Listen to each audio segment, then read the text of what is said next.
దేవునికి స్తోత్రములు. మీ అందరికీ నా వందనములు. పరిశుద్ధాత్మ స్వరం అనే ఈ కార్యక్రమంలో మా నాన్నగారైన పాస్టర్ బి దానియల్ గారు వాక్య సందేశం అందిస్తారు. మనందరినీ శ్రద్ధగా విని దైవ ఆశీర్వాదాలు పొందుదాం. దానికి ముందుగా ఒక మధుర గీతాన్ని విందాం. చాలు యేసయ్యా, నీ వెంటే నేను ఉంటానేసయ్యా, నీవుంటే నాకు చాలు యేసయ్యా, నీ వెంటే నేను ఉంటానేసయ్యా, నీ మాట చాలయ్యా, నీ చూపు చాలయ్యా, నీ తోడు చాలయ్యా, నీ నీడ చాలయ్యా, నీ మాట చాలయ్యా. ఎంత కష్టమొచ్చినా మన ప్రభు అయిన యేసుక్రీస్తు నామములో మీకందరికీ నా హృదయపూర్వకమైనటువంటి వందనాలు చెల్లిస్తున్నాను.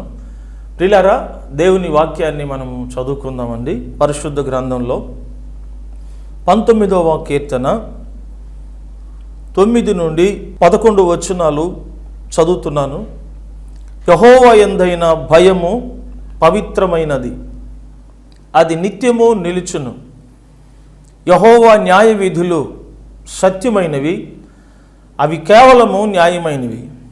అవి బంగారు కంటెను, విస్తారమైన మేలిమి బంగారు కంటెను కోరదగినవి. తేనె కంటెను, జుంటె తేనె దారాల కంటెను మధురమైనవి. వాటి వలన నీ సేవకుడు హెచ్చరిక నందును. వాటిని గైకొనుట వలన గొప్ప లాభము కలుగును. ప్రార్థన చేసుకుందాం. మహాపరిశుద్ధుడు అయిన మా తండ్రి, స్తోత్రాలు. చదవబడిన లేఖన భాగాన్ని దీవించిన ఆయన వినివారికి మేలు కలిగించండి. నీ పక్షాన్ని నిలిచి నన్ను బలపరిచి మీరే మాట్లాడమని యేసునామములో ప్రార్థిస్తున్నాం తండ్రి, ఆమేన్. Praise lord. చదువుకున్నటువంటి ఈ భాగంలో ప్రియమైన దేవుని బిడ్డలారా, మరి దేవుని వాక్యము ఇలాగన వ్రాయబడి ఉంది. నేను 11వ వచనాన్ని మరొకసారి మీ దృష్టికి తీసుకొస్తున్నాను. వాటి వలన నీ సేవకుడు హెచ్చరిక నొందును, వాటిని గైకొనుట వలన గొప్ప లాభము కలుగును. పిల్లరా, గమనించండి. ఈ లోకంలో మానవుడు ఏ పని చేసినా లాభాన్ని అపేక్షిస్తాడు. కూలివాను కావచ్చు, ఒక వ్యవసాయకుడు కావచ్చు, ఒక వ్యాపారి కావచ్చు, ఒక ఉద్యోగి కావచ్చు, చివరికి దైవ సేవకుడు కావచ్చు, లేక ఒక విశ్వాసి కావచ్చు.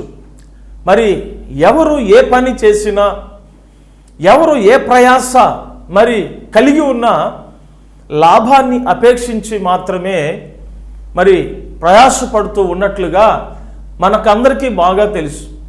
అయితే యేసుక్రీస్తు ప్రభు నిజమైన దేవుడు అని తెలుసుకొని మరి దేవుని సంఘానికి వెళ్ళడం, మరి బాప్తిసం తీసుకొని సంఘంలో చేర్చబడటం అయితేనేమి, ఒక దైవ సేవ చేయాలన్నటువంటి ఒక ఆలోచన కలిగి దేవుని సేవలో కొనసాగేటువంటి వ్యక్తులైతేనేమి, మరి దేవుని నుండి లాభాన్ని ఆపేక్షించడం మాత్రమే అయి ఉన్నది.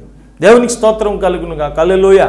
కాబట్టి ప్రియమైన దేవుని బిడ్డలారా, అనుకున్న రీతిగా ఈ లోకంలో ఒకవేళ మరి ఎక్కడైనా లాభం పొందలేకపోవచ్చేమో, కానీ మరి ఇక్కడ మాత్రము ఖచ్చితంగా లాభం పొందుతాం. ఎప్పుడు అంటే దేవుని యొక్క వాక్యం, దేవుడు అనుగ్రహించిన న్యాయ విధులు అవి శ్రేష్టమైనవిగా, అవి తేనె కంటేను, మరి జుంటె తేనె దారల కంటేను మధురాతి మధురముగా ఉన్నటువంటి ఆయన మాటలు, స్తోత్రం కలుగునుగా, హల్లెలూయా. బంగారు కంటే, మేలిమి బంగారు కంటే విలువైనటువంటి మాటలను గైకొనుట వలన గొప్ప లాభము కలుగును అని మనం చదివాం. దేవునికి స్తోత్రము కలుగునుగా, హల్లెలూయా. ప్రియమైనటువంటి దేవుని బిడ్డలారా, దేవుని సన్నిధికి వెళ్ళి దేవుని వాక్యాన్ని వినడము, దేవుని వాక్యాన్ని బట్టి మరి మనము వివరించటము ఎంత ప్రాముఖ్యమైనదో, విన్నటువంటి వాక్యాన్ని కూడా గైకొనడం ఇంకా ప్రాముఖ్యమైనటువంటిది. దేవునికి స్తోత్రం కలుగునుగా, హల్లెలూయా. ఈ దినాల్లో మనం చూసినట్లయితే వినేవాళ్ళు ఎక్కువ మంది ఉన్నారు. ఎక్కడ సభలు జరిగినా కూడా వెళ్తారు, చక్కగా దేవుని వాక్యాన్ని వింటారు. కొంతమంది అయితే చక్కగా కూడా వివరిస్తారు, కానీ వాటిని గైకొనలేనటువంటి పరిస్థితిని మనం చూస్తున్నాం. అందుకే బైబిల్ ఏమంటుంది అంటే, యాకోబు భక్తుడు అంటాడు, మీరు వాక్యము వినువారు మాత్రమై ఉండి మిమ్మల్ని మీరు మోసపుచ్చుకొనకుండా వాక్యం ప్రకారము ప్రవర్తించువారునై ఉండుడి అని యాకోబు భక్తుడు తన మొదటి అధ్యాయము 22వ వచనంలో రాస్తాడు. కాబట్టి నా ప్రియమైనటువంటి దేవుని బిడ్డలారా, ఆలోచించండి. ఈరోజు దేవుని యొక్క వాక్యాన్ని గైకొనుక ఎంతోమంది జీవితాల్లో ఒక నిరాశపరమైన జీవితం అన్నమాట, ఒక నామకార్థమైన జీవితం. సంఘానికి వెళ్తున్నాం, మాకు మేలు కలగాలి అని అనుకోవడం, కలగకపోతే బాధపడటం. ఇన్ని సంవత్సరాల నుంచి నేను దేవుని సన్నిధికి వెళ్తున్నాను, దేవుడు నాకు ఏం చేశాడు అన్నట్టుగా కూడా కొంతమంది ఫీలింగ్స్ అలా ఉంటాయన్నమాట. కాబట్టి నా ప్రియమైన దేవుని బిడ్డలారా, లాభమును చూడాలి అంటే గైకొనాలి, కానీ మరి పూర్తిగా వాటిని విసర్జించి బ్రతకడానికి వీల్లేదు. పరిశుద్ధ గ్రంథంలో మనం జ్ఞాపకం చేసుకున్నట్లయితే మొదటి సమూయేలు గ్రంథము 15వ అధ్యాయము 11వ వచనాన్ని చదువుతూ ఉన్నాను.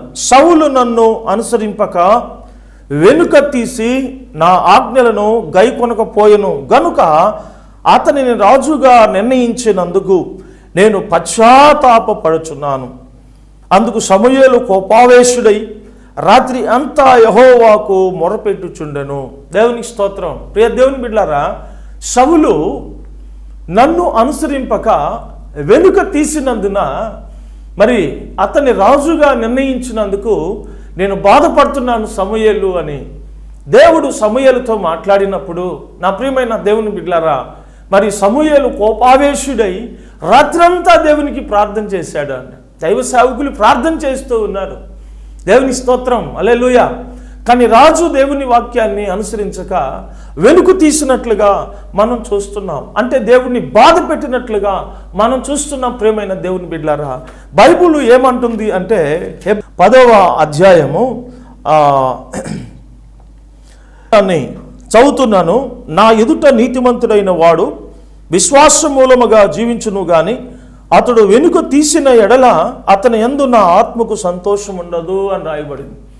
దేవుని బిడ్డలారా, ఒక విశ్వాసంతో సాగాల్సినటువంటి సౌలు మరి దేవుని యొక్క ఆజ్ఞల విషయంలో వెనుక తీసి దేవుని ఆత్మని దుఃఖపరిచినట్లుగా, దేవుణ్ణి బాధ పెట్టినట్లుగా మనం చూస్తున్నాం. అంటే అర్థం ఏంటంటే, మరి అన్నీ చేస్తున్నాను కదా, ఇది చేయకపోతే ఏమవుతుంది, ఏమీ కాదులే అన్నటువంటి ఒక నిర్లక్ష్య జీవితం అన్నమాట. ప్రియ దేవుని బిడ్డలారా, గమనించండి. ఒకప్పుడు గాడిదలు ఎత్తుక్కుంటూ వెళ్ళిన వాడు కదా ఈ సౌలు. అలాంటి సౌలు జీవితంలో పిలిచి ఒక గొప్ప ఆధిక్యతను చేతికిస్తే, మరి ఏ దేవుడైతే అతన్ని కనికరించాడో, ఒక గొప్ప ఆధిక్యతను అనుగ్రహించాడో, ఆ దేవుని యొక్క మాటలే ఉల్లంఘించి దేవుణ్ణి దుఃఖపరిచినటువంటి వ్యక్తినిగా మనం చూస్తున్నాం. తద్వారా తన జీవితంలో ప్రియమైన దేవుని బిడ్డలారా, మరి మొదట దినవృత్తాంతముల గ్రంథము 10వ అధ్యాయము 13-14 వచనాలు మనం చదివితే, ఈ ప్రకారము యెహోవా ఆజ్ఞ గైకొనక ఆయన దృష్టి ఎదుట ద్రోహం చేసినందుకును యెహోవా యొద్ద విచారణ చేయక కర్ణపిశాచముల యొద్ద విచారణ చేయు దానిని వెతికినందుకు సౌలు హతమాయెను. అందునిమిత్తము యెహోవా అతనికి మరణశిక్ష విధించి రాజ్యమును యెషయా కుమారుడైన దావీదు వశము చేసెను. ప్రియ సహోదరి సహోదరులారా, దావీదు వశము చేశాడట. సౌలు రాజ్యాన్ని తీసి దావీదు వశం చేసినట్టుగా మనం చూస్తున్నాం. యెషయా కుమారుడైన దావీదు వశం చేసినట్టుగా మనం చూస్తున్నాం. మరి సౌలు హతమైనట్లుగా ప్రియ సహోదరి సహోదరులారా మనం చూస్తూ ఉన్నాం. ఎందుకు ఈ సౌలు యొక్క జీవితంలో మరి తాను హతము చేయబడినట్లుగా, తన అధికారము మరి వేరొకనికి అనుగ్రహించబడినట్లుగా మనం చూస్తున్నాము అంటే, సౌలు దేవుని వాక్యాన్ని గైకొనలేదు, దేవుని ఆజ్ఞలను గైకొనలేదు, దేవుని దగ్గర విచారణ చేయక కర్ణపిశాచం మీద విచారణ చేయడానికి వెళ్ళాడు. అందువల్ల సౌలు జీవితంలో గొప్ప లాభం కలగాల్సింది, కానీ గొప్ప నష్టం కలిగింది. సౌలు జీవితంలో గొప్ప నష్టము, తన జీవితంలో శాపగ్రస్తమైన జీవితం. ప్రియ సహోదరి సహోదరులు, అందుకే బైబిల్లో రాయబడింది 119వ కీర్తన 21వ వచనాన్ని మనం చదువుకున్నట్లయితే అక్కడ రాయబడింది, గర్విష్ఠులను నీవు గద్దించి ఉన్నావు, నీ ఆజ్ఞలు విడిచి తిరుగువారు శాపగ్రస్తులను రాయబడింది. నా ప్రియ సహోదరి సహోదరుడా, ఈరోజు లాభాన్ని పొందుతున్నావా, నష్టాన్ని ఎదుర్కొంటున్నావా? ఈ కార్యక్రమాన్ని వీక్షిస్తున్నటువంటి సహోదరుడా, ఈ కార్యక్రమాన్ని వీక్షిస్తున్నటువంటి సహోదరి, ఒకసారి నువ్వు ఆలోచించుకో. ఈ జీవితంలో లాభమే పొందుతున్నావా, ఏ పని చేసినా నష్టమే చూస్తున్నావా? ఎక్కడికి వెళ్ళినా శ్రమనే ఎదుర్కొంటున్నావా? మరి ఎక్కడికి వెళ్ళినా అవమానాలేని స్వాస్థ్యంగా మారుతూ ఉన్నాయా? మనశ్శాంతి కరువైపోయినటువంటి పరిస్థితుల్లో మరి జీవిస్తూ ఉన్నావా? ఏంటి నా పరిస్థితి? ఎక్కడికి వెళ్ళినా నాకు శ్రమే మిగులుతుంది, అవమానమే ఎదురొస్తూ ఉంది, మరి ఆర్థిక ఇబ్బందులు ఎదురొస్తూ ఉన్నాయి, ఏ వ్యాపారం చేసినా నష్టమే వస్తూ ఉంది, ఎక్కడ అప్లికేషన్ వేసినా కూడా నిరాశ ఎదురవుతూ ఉంది, ఉద్యోగం కోసం ఎదురు చూస్తున్నాను కానీ అది నాకు దూరం అయిపోతూ ఉంది, ప్రమోషన్ కొరకు ఎదురు చూస్తున్నాను కానీ అది నాకు దూరం అయిపోతూ ఉంది, నేను దేన్నైతే తలస్తున్నానో అది నాకు దూరం అయిపోతుందని బాధపడే సహోదరి సహోదరుడా, ఈనాడు ఎంతోమంది గొప్ప లాభాన్ని పొందాల్సినటువంటి వారు గొప్ప నష్టాన్ని పొందుతూ వారి జీవితంలో శాంతి సమాధానం లేకుండా దేవుని మీద సనిగి గొణిగి దేవునికి వ్యతిరేకంగా తయారైపోయేటువంటి కుటుంబాలు ఎన్నిటిలో మరి చూస్తూ ఉన్నాను. ప్రియ సహోదరి సహోదరుడు, మధ్యకాలంలో నేను ఒక ప్రాంతానికి వెళ్ళినప్పుడు ఒక కుటుంబంలో నేను కూర్చొని వాళ్ళ క్షమాచారాలు అడుగుతున్నప్పుడు మరి వాళ్ళ భార్యాభర్తలు ఇద్దరు నాతో ఇలా అన్నారు, పాస్టర్ గారు, చాలామంది దేవుని మందిరంలో సాక్ష్యాలు చెప్తూ ఉన్నారు, దేవుడు మాకు అది చేశాడు ఇది చేశాడు అని చెప్పి స్వస్థపరిచాడు, ఉద్యోగం ఇచ్చాడు, ఆశీర్వాదం ఇచ్చాడని సాక్ష్యాలు చెప్తున్నారు. కానీ మా జీవితంలో అయితే ఏ పని చేసినా నష్టమే వస్తూ ఉంది, ఒక చిన్న ఇల్లు కట్టుకోవడానికి కూడా కుదరడం లేదు, మరి ఎక్కడికి వెళ్ళినా కూడా శ్రమలే ఎదురవుతున్నాయి, ఏమిటి కారణం అని చెప్పేసి నన్ను ప్రశ్నించారు. నా ప్రియ సహోదరి సహోదరుడా, అప్పుడు నేను చెప్పాను, దేవుని మీద ఆధారపడాలి అని. దేవుని స్తోత్రం, హల్లెలూయా. దేవుని వాక్యాన్ని గైకొనాలి అని, దేవుణ్ణి వెంబడించాలి అని. ఎందుకు చెప్తున్నాను మరి ఈ విషయం అంటే, మరి ఇలా కొన్ని వందలు కాదు అండి, కొన్ని వేల కుటుంబాలు మాకు కలిసి రావడం లేదు. దేవుని నమ్ముకున్నప్పటికీ మా పరిస్థితులు మారడం లేదు. ఎటు చూసినా ఇరుకులు, ఇబ్బందులే, సమస్యలే ఎదురవుతూ ఉన్నాయి అనేటువంటి మరి జీవితాలు. కొంతమంది అయితే ఇలాంటి పరిస్థితులను బట్టి దేవుణ్ణి విడిచిపెట్టి ఆ సౌలులాగా ప్రశ్నలకో ఎక్కడికో సోదులకు వెళ్ళేటువంటి వాళ్ళు, కొంతమంది అయితే అసలు దేవుణ్ణి వదిలిపెట్టేసి ఎందుకులే లోకంలో ఉంటే ఎలా ఉందో ఇప్పుడు దానికంటే ఇంకా ఘోరంగా ఉంది, ఎందుకు నాకు ఈ భక్తి అనుకునేటువంటి వాళ్ళు మరి మనం చూడకపోవడం లేదు. ప్రియ సహోదరి సహోదరుడా, కాబట్టి ఈ యొక్క మరి వర్తమానాన్ని వీక్షిస్తున్నటువంటి నీ జీవితంలో దేవుడు ఒక మంచి ఉద్దేశంను కలిగి ఉన్నాడన్న సత్యాన్ని మర్చిపోవద్దు. దేవుని స్తోత్రం, హల్లెలూయా. ఒకటి జరగలేదు అంటే, ఒకటి నువ్వు చూడలేకపోతున్నావు అంటే మరి దేవుడు నిన్ను విడిచిపెట్టినట్టు కాదు, దేవుడు నీకు చేయలేని బలహీనుడు అయినట్టు కాదు.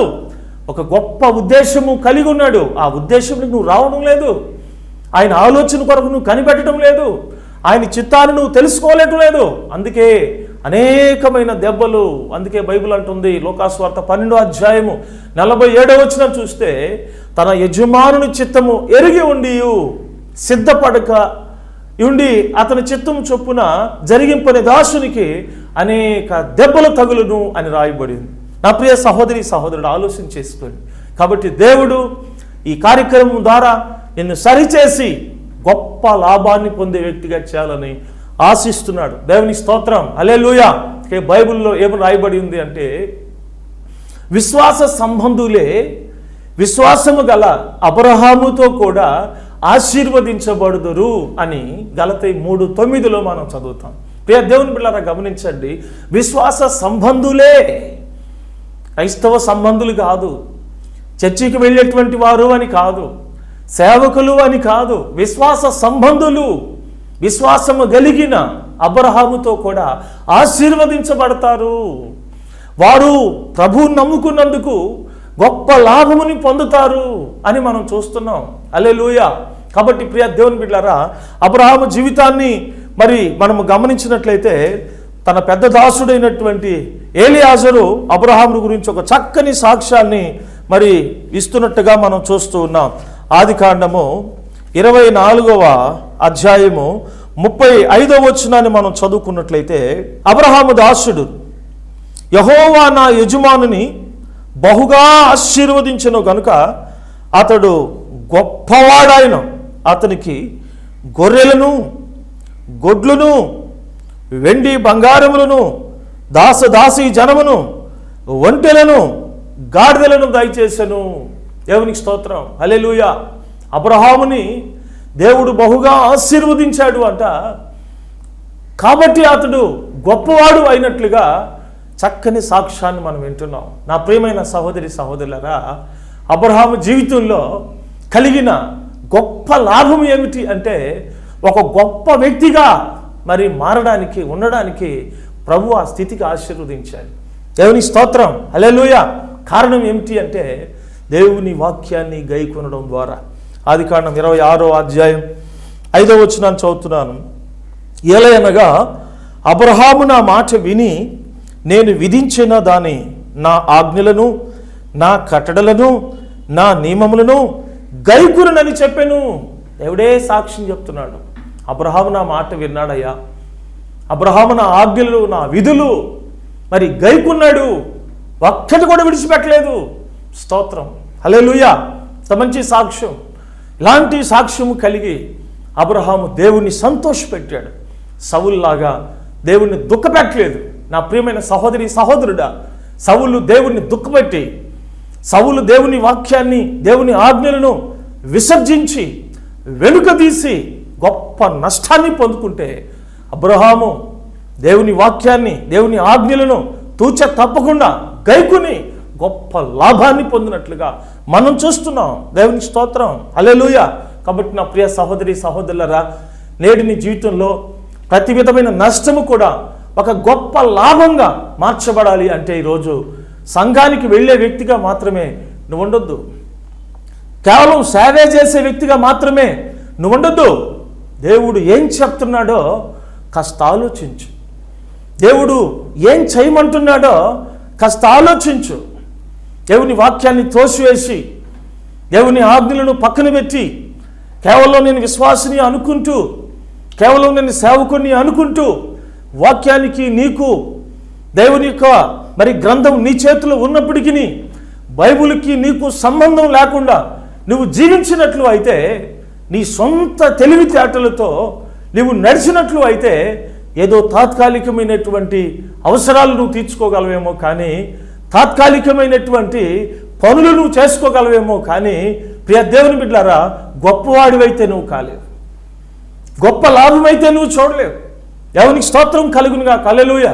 అందుకే బైబిల్లో రాయబడింది ప్రియమైన దేవుని బిడ్డలారా, సామెతల గ్రంథంలో 3వ అధ్యాయం 5-6 వచనాల్ని మనం చదువుకున్నట్లయితే అక్కడ రాయబడింది, నీ స్వబుద్ధిని ఆధారం చేసుకునుక నీ పూర్ణ హృదయముతో యెహోవా యందు నమ్మిక ఉంచుము, నీ ప్రవర్తన అంతట యందు ఆయన అధికారమునకు ఒప్పుకొనుము, అప్పుడు ఆయన నీ త్రావలను సరళము చేయును కదా. స్తోత్రం. హల్లెలూయా. నీ త్రావలు సరళం చేయబడతాయి. నా ప్రియ సహోదరి సహోదరుడా, నీ స్వబుద్ధిని ఆధారం చేసుకోకూడదు, నామకార్థంగా జీవించకూడదు. వాళ్ళని వీళ్ళని విమర్శించుకుంటూ, వాళ్ళకంటే నేను బెస్ట్ అని అనుకుంటూ మనుషుల్ని పోల్చుకునేది విశ్వాసం కాదు. నా ప్రభు అయినటువంటి యేసుక్రీస్తుని పోల్చుకో, అది విశ్వాసం.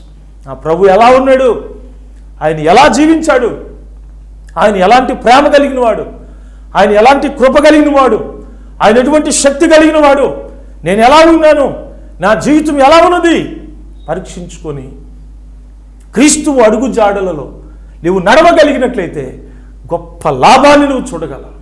అంతేగాని ఈ పక్కింటి సహోదరుణ్ణి, సంఘములో ఉన్నటువంటి ఎవరినో నువ్వు చూసి నీ ఆత్మీయ జీవితాన్ని పాడు చేసుకోవద్దని సహోదరుడా నేను నీకు మనవి చేస్తున్నా, సహోదరి నీకు మనవి చేస్తున్నా. చాలామంది విశ్వాసులు మరి సంఘములో ఉన్నటువంటి కొంతమందిని పోలి నడుస్తుంటారు. వాళ్ళు ఇలా ఉన్నారు కదా, వీళ్ళు ఇలా ఉన్నారు కదా, అందరూ అంత కరెక్ట్గా ఉన్నారా, నేను మాత్రం ఉండడానికి అన్నట్లుగా జీవిస్తూ ఉంటారు. ప్రియ దేవుని బిడ్డలారా, వాళ్ళు ఆశీర్వాదాలు పోగొట్టుకొని నష్టపోతే నువ్వు కూడా నష్టపోతావా? మనకు కావాల్సింది మనుషులు కాదండి. మనుషుల్లో బలహీనతలు ఉంటాయి, కానీ నువ్వు ఆరాధించే దేవుని వైపు చూడు. ఆయన బలహీనుడు కాదు, మచ్చ డాగు ముడత లేదు. ఆయన పరిశుద్ధుడు, ఆయన పుట్టుక పరిశుద్ధమైనది, ఆయన యొక్క మరి జీవితం పరిశుద్ధమైనది, ఆయన మాటలు పరిశుద్ధమైనవి, ఆయన నామము పరిశుద్ధమైనది. అలాంటి జీవితాన్ని నువ్వు కలిగి జీవించినట్లయితే నీ జీవితాన్ని దేవుడు ఎంతసేపు ఆశీర్వదించాలి. భూమి ఆయనది, ఆకాశం ఆయనది, ప్రకృతి సహితము కూడా ఆయనదే. ఆయన నోటి మాట వల్ల సృష్టించబడింది. అందులో నువ్వు ఒక వ్యక్తివి, నేను ఒక వ్యక్తిని. ప్రైజ్ ది లార్డ్, హల్లెలూయా. ఇదంతా కూడా మన కోసమే ఆయన ఏర్పాటు చేశాడు. కానీ దానిలో కొంత భాగాన్ని నీ వశం చేయడానికి ఎంతసేపు పడుతుంది? ఒకసారి ఆలోచించుకో. గొప్ప లాభం నీ జీవితంలో పొందాలనుకుంటున్నావా? ఇంతకాలం ఎదుర్కొన్న నష్టాలని, ప్రియ దేవుని బిడ్డలారా, ఇంతకాలము అనుభవించిన కన్నీరు, ఇంతకాలం అనుభవించినటువంటి హృదయపు వేదన ఈరోజు తొలగిపోవాలి. గొప్ప లాభాలే నువ్వు చూసి సంతోషించాలి అంటే దేవాతి దేవుడు హృదయపూర్వకముగా మానవుని ప్రేమించి మనిషికి మేలు కలిగినట్లు, క్షేమము కలిగినట్లు అనుగ్రహించబడినటువంటి దేవుని ఆజ్ఞలలో నువ్వు నడిచినట్లయితే నీవు క్షేమంగా ఉంటావు, నీవు ఆశీర్వాదకరంగా ఉంటావు, గొప్ప లాభాలు చూసేటువంటి వ్యక్తిగా నువ్వు ఉంటావు. ప్రియ దేవుని బిడ్డలారా, ద్వితీయోపదేశ కాండము 7వ అధ్యాయం 12-13 వచనాలు చదువుతున్నాను. మీరు ఈ విధులను విని వాటిని అనుసరించి నడుచుకుని ఎడల నీ దేవుడైన యెహోవా తాను నీ పితరులతో ప్రమాణం చేసిన నిబంధనను నెరవేర్చి నీకు కృపచూపును. ఆయన నిన్ను ప్రేమించి ఆశీర్వదించి అభివృద్ధి చేసి నీకిచ్చేదనని నీ పితరులతో ప్రమాణం చేసిన దేశములో నీ గర్భఫలమును, నీ భూఫలమైన నీ సస్యమును, నీ ద్రాక్షారసమును, నీ నూనెను, నీ పశువుల మందలను, నీ గొర్రెల మందలను, మేకల మందలను దీవించును. దేవునికి స్తోత్రం, హల్లెలూయా. కాబట్టి నా ప్రియ సహోదరి సహోదరులారా, నీ జీవితంలో ఆయన కృప చూపించి నిన్ను ప్రేమించి నిన్ను ఆశీర్వదించి అభివృద్ధి చేసి దీవించడానికి ఇష్టపడుతున్నాడు. బాధపడాల్సిన అవసరం లేదు. జస్ట్ సరి చేసుకుంటే చాలు.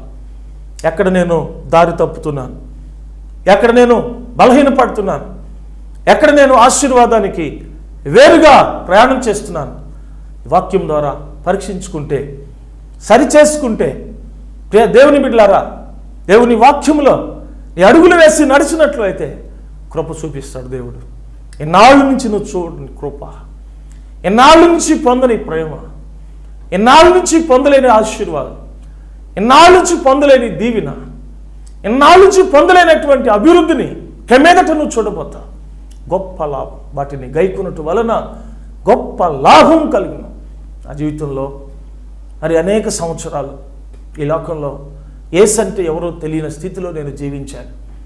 కానీ యేసు ప్రభు నిజమైన దేవుడు తెలుసుకున్న తర్వాత మరి వాక్యం యొక్క సత్యం తెలియనటువంటి రోజుల్లో, ఎలా పడితే అలా నడిచిన రోజుల్లో నేను కూడా ఆశీర్వదించబడలేదు.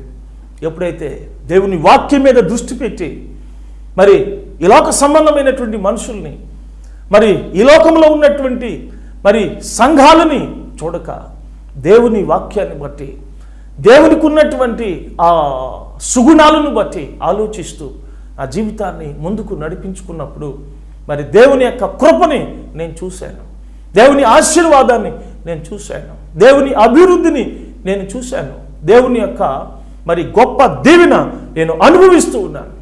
దేవునికి స్తోత్రం, హల్లెలూయా. కారణం ఏమిటి అంటే, నా ప్రియ సహోదరి సహోదరుడా, నా తెలివి, నా జ్ఞానం కాదు, నాలో ఏమీ లేదు. దేవుని యొక్క కృప, ఉచితమైన కృప, ఆయన ప్రేమ, స్తోత్రం కలుగునుగా. కనుక ఈ వర్తమానాన్ని వీక్షిస్తున్న జీవితము ఏ స్థితిలో ఉన్నది? నువ్వు ఎలాంటి నిరాశలో ఉన్నావు? నువ్వు ఎలాంటి బలహీనతలో ఉన్నావు? ఏ విధమైనటువంటి నష్టాలను ఎదుర్కొంటూ కష్టపడుతూ ఉన్నావు? వాళ్ళతో ఏళ్ళతో చెప్పుకొని బాధపడుతూ ఉన్నావా? ప్రియ దేవుని బిడ్డ, ఉపవాసం ఉండి ప్రార్థన చేయి. ప్రభువా, నా పట్ల నీ సంకల్పం ఏమై ఉన్నది? ఎందుకోసం నన్ను పిలిచావు? ఎందుకోసం నీ సంఘంలో చేర్చుకున్నావు? నష్టాలు ఎదుర్కోవడానికైతే కాదయ్యా. నా జీవితంలో నష్టం జరుగుతూ ఉంది అంటే ఎక్కడ నాలో లోపం ఉంది, ఎక్కడ నాలో బలహీనత ఉంది, నన్ను క్షమించండి ప్రభువా, నన్ను సరిచేయమని దేవుని సన్నిధిలో నువ్వు ప్రార్థన చేసుకో. దేవుడు నీకు గొప్ప లాభాన్ని కలుగు చేసేటువంటి మార్గంలో నిన్ను నడిపిస్తాడు. ఆయన మన మంచి కాపరి, ప్రేమ కలిగిన కాపరి. ప్రియ దేవుని బిడ్డలారా, గొప్ప కాపరి, నిన్ను విడిచిపెట్టేవాడు కాదు. అందుకే ఈరోజు ఈ వర్తమానం ద్వారా నీతో మాట్లాడుతున్నాడు. నీ నష్టాలు తొలగించాలని, గొప్ప లాభాన్ని పొందుకునే వ్యక్తిగా నువ్వు ఉండాలి అని ఆయన ప్రేమ నిన్ను ఈ రోజున ఈ కార్యక్రమం ద్వారా పలుకునిస్తూ ఉంది. ప్రార్థన చేసుకుందాం. తలలు వంచండి, కళ్ళు మూయండి. మహాపరిశుద్ధుడు అయిన మా ప్రియ పరలోకపు తండ్రి, మహాఘనుడా, నీ స్తోత్రాలు. ఈ వర్తమానాన్ని విశ్వాసముతో వీక్షిస్తున్నటువంటి బిడ్డల జీవితాల్లో ప్రభువా, ఉన్న ప్రతి విధమైన నష్టములను మీ అధికారంలో గద్దిస్తున్నా, లయపరచండి. వాటికి గల కారణం ఏమైతే ఉందో ప్రభు, వాటిని తొలగించిన ఆయన మీ బిడ్డలు ప్రభువా సౌలు వలె నష్టాన్ని ఎదుర్కొనేవారు కాక అబ్రహాము వలె గొప్ప ఆశీర్వాదాలను పొందేటువంటి వారినిగా మార్చమని ప్రార్థిస్తున్నాను. భార్యాభర్తల మధ్య నెమ్మది కలుగు చేయండి ప్రభా. కోర్టు సమస్యల నుంచి విడుదల కలుగు చేయండి ప్రభా. సంతానము లేని వారికి నిశ్చయముగా సంతానమును కలుగు చేయండి ప్రభువా. స్తోత్రాలు. నిరుద్యోగ పరిస్థితిలో ఉన్నటువంటి వారిని జ్ఞాపకం చేసుకొని అయ్యా మంచి ఉద్యోగములను బిడ్డలకు దయచేయండి ప్రభా. నీకు స్తోత్రాలు నాయన. అయ్యా వారు చేస్తున్న జాబ్స్లో వచ్చినటువంటి కష్టాలు, శ్రమలు, అధికారుల వలన ఎదుర్కొంటున్నటువంటి శోధన శ్రమల నుంచి బిడ్డల్ని విడిపించండి ప్రభా. నీకు స్తోత్రాలు చెల్లిస్తూ మరి ఈ ఛానల్ను కూడా మీరు దీవించి ఆయన ఇంకా బహు ప్రాంతాలకి మీరు వ్యాపింప చేయమని ప్రార్థన చేస్తూ ఈ కార్యక్రమాన్ని వీక్షిస్తున్న ప్రతి వారి జీవితంలో నీ గొప్ప నెమ్మది, సమాధానము, గొప్ప లాభము కలిగేటువంటి నాయన నీ కృప చూపించమని యేసు నామములో ప్రార్థించి వేడుకుంటున్నాం తండ్రి. ఆమేన్. పరమ తండ్రి దేవుని ప్రేమ, మన రక్షకుడైన యేసుక్రీస్తు వారి ఉచిత కృప, పరిశుద్ధాత్మ యొక్క అన్యోన్య సహవాసం ఈ కార్యక్రమాన్ని వీక్షిస్తున్న ప్రతి ఒక్కరికి సదాకాలము తోడయుని నడిపించి వర్ధిల్ల చేయునుగాక. ఆమేన్. Praise the Lord. ఇంతవరకు ఈ కార్యక్రమాన్ని వీక్షిస్తున్నటువంటి మీకందరికీ నా హృదయపూర్వకమైనటువంటి వందనాలు చెల్లిస్తున్నాను. అదే రీతిగా ఈ కార్యక్రమాన్ని స్పాన్సర్ చేసినటువంటి మరి మా ఎలి మినిస్ట్రీస్లో ఉన్న ఒలివా గ్రూప్ సిస్టర్స్కి అందరికి కూడా నా హృదయపూర్వకమైనటువంటి వందనాలు చెల్లిస్తున్నాను. మీ ప్రేరేపణ దేవుడు దీవించునుగాక. ఆమేన్. ఇంతవరకు వాక్యం విన్న మీ అందరికీ నా వందనములు. మీ ప్రార్థన అవసరతలు మాకు తెలియచేయండి, మేము మీ కొరకు ప్రార్థన చేస్తాం. మా address pastor B Daniel garu, పరిశుద్ధాత్మస్వరం ఏలియం ministries, Bhagat Singh Nagar bypass road, Buchireddypalem, Nellore జిల్లా, ఆంధ్రప్రదేశ్. మా ఫోన్ నంబర్లు